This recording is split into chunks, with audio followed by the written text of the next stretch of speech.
Tony, you're one of my most trusted allies. After what you did, you're like a son to me. Better than my son. Better than any son. Your mother is a lucky woman. So I hear. Mr. Leone, I thought we got history. Women, what are you gonna do about them, huh? Luckily, I can trust someone in my life. You, Tony. You're very important to me. Did I ever tell you that? Nobody, I mean nobody, messes with Tony Cipriani. It's outrageous. Motherfuckers! It will be my pleasure. Hey, Tony! So, you're back where you belong. Hey, we're both back. You and me, we did it, huh? You know it.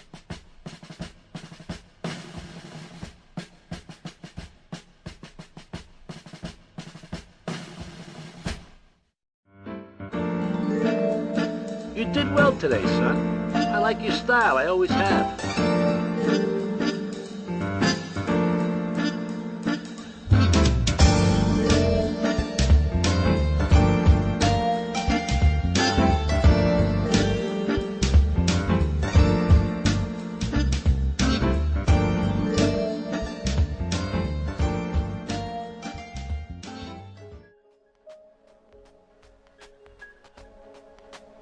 Loyalty is defined by Merriam-Webster as A. Faithful to one's lawful government, B.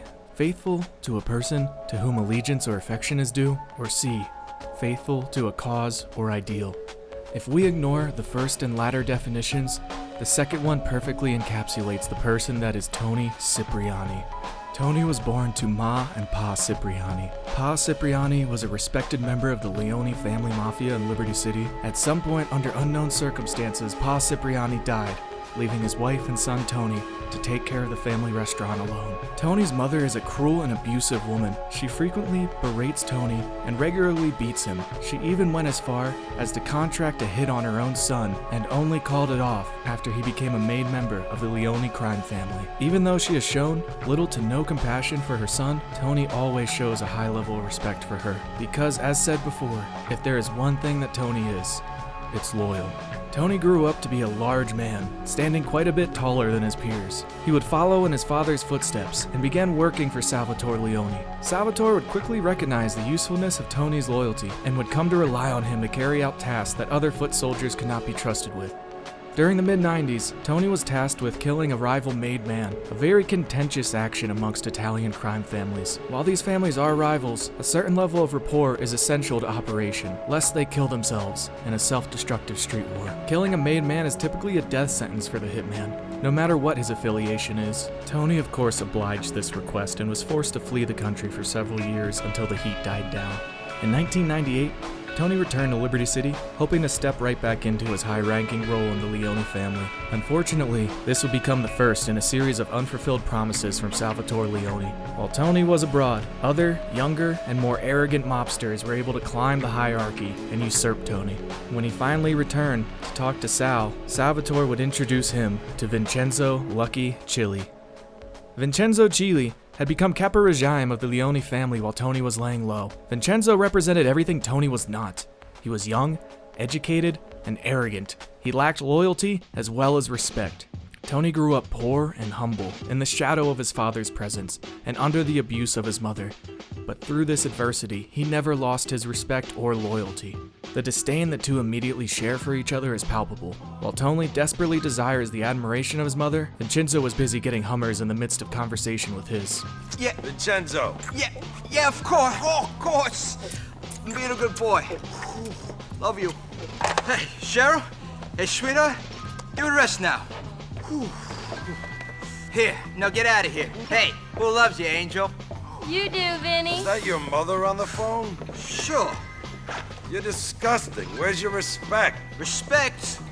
I call it multitasking, Antonio. Eventually, as Tony gained more favor with Salvatore through his competence and hard work, Vincenzo would become jealous of the returning mafioso and attempt to have Tony arrested by the LCPD. Instructing Cipriani to retrieve his car, knowing it was being watched by the police, Tony would successfully evade the police, and as revenge for this betrayal, bring Vincenzo's car to the Portland Island Car Crusher to have it remodeled. Hey, Tony, how's the car? You son of a bitch, Vinny, you set me up. Set you up? Set you up? When you came back to the city, you had nothing. Nothing! I set you up all right, you ungrateful bastard. with an apartment and a job, and for that generosity, I expect you to take a few risks now and then. I ain't a charity, pal, okay? And I ain't your sugar daddy. So the police were watching the car. Screw the police. When I tell you to do something, you do it. Capiche? Oh yeah, I understand, Vinny. I understand that as long as I work for you, I get treated like a bitch.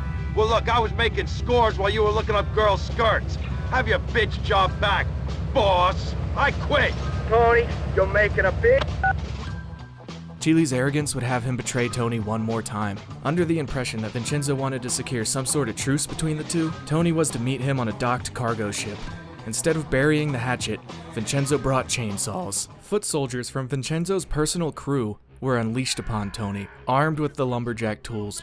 But unbeknownst to Vincenzo at the time, Tony had a very apt capability for large-scale violence. While Tony is loyal to the people he respects, those that stand in his way will face a brutal fate. Tony disposed of Vincenzo's foot soldiers, as well as the Kappa regime himself. Tony Cipriani is no stranger to violence. Similar to the Harwood butcher, Tommy Vercetti, he carved out a reputation for extreme acts of violence during his career as a hired killer and mafia tough guy, going as far as to butcher a man with an axe and serve the human meat to unsuspecting customers at said man's deli. In between murdering his boss and serving cannibalistic sausages, Tony was carrying out orders for the person that he respects the most, Salvatore Leone. After Vincenzo's death, Tony would once again begin serving as Salvatore's right-hand man, aiding him in the growing street war between the Italian crime families. This relationship and loyalty is arguably undeserved, as Sal rarely rewards Tony's obedience. Not to mention that Salvatore had demoted Tony for the hubristic Vincenzo, held Tony at gunpoint at one time due to his crippling paranoia,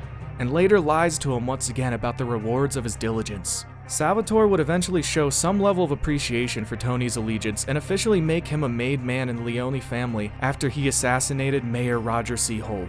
This also would be the first time that Ma Cipriani appeared to show any appreciation for her son, telling him how proud his father would be and calling off the hit that she had put on his head. Tony Cipriani here. Tony, it's your Ma. I just heard you've been made. I never doubted you for a second, son. And seeing as how you're finally proving yourself, I'm calling off that contract I put on you. Let's just put it behind us. After all, I only did it with your best interest at heart. What kind of a son makes his ma go to such lengths? See you soon, son. Don't forget about your old ma. Tony would assist the corrupt politician Donald Love with hopes of getting him elected since he was willing to cooperate with Salvatore Leone. Carrying out many murders under his direction, this would culminate when Cipriani rigged the neighborhood of Little Italy to explode and destroyed the entire area. The neighborhood was run by the Forellis, and this destruction, along with the death of Sonny Forelli in the 1980s, would mark a permanent loss in influence the family had over Liberty City. It would later be bought and put under construction by the Pan-Atlantic Construction Company and renamed Fort Staunton. Unfortunately, Donald Love would lose the election due to his connections with the Leone family, a circumstance Salvatore lied the blame of solely on Tony's shoulders. For a small period of time, Salvatore would not talk to Tony, until eventually he was arrested and charged with several crimes. Salvatore knew once again he must enlist the help of his most loyal foot soldier. During this time, Tony would disguise himself as Salvatore's lawyer using his pseudonym Lionel. This would give Salvatore the opportunity to pass orders to Tony and have them carried out on the street.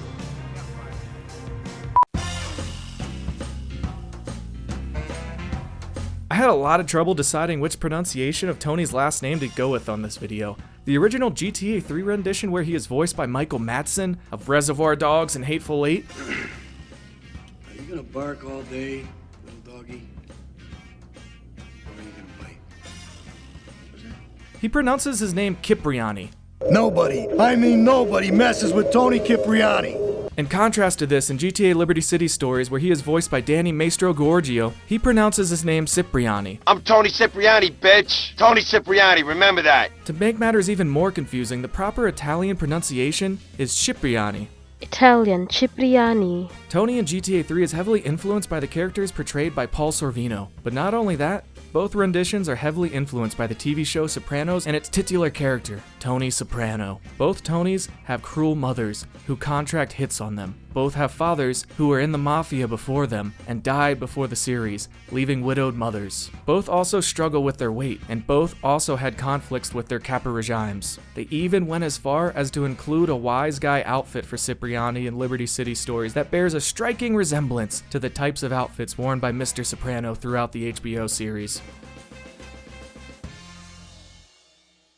Once the charges had been dropped and Salvatore was free from prison, Tony would assist Sal in reclaiming his position of power over the city and head of the Leone family. Hey, Sal, Tony! you're back where you belong. Hey, we're both back. You and me, we did it, huh? You know it. We cleaned it up with the Forellis, the Sindacos we sent into the fucking sea. Now I got the Sicilians on the phone wanting peace. We all want peace. But my peace, not their fucking peace. I'm the big man now. For his efforts, Sal had promised to reward Tony with a few $1 million. Unfortunately, this was among the many lies Salvatore would spin to Tony, and he would rescind that number to $500,000 after all of Tony's trouble. You did good, Tony. You did real good. I always knew you was a good kid. You saved my ass a few times, and I appreciate that kind of loyalty. Thank you. A good worker? I like that. Respectful. So I got you that $500,000 I promised you. Half? Ooh, I thought you, said a couple. I said $1 million. For what? You can put a price on friendship? The kind of friendship you and me have? Shame on you. Come here. You're a good kid, but shame on you.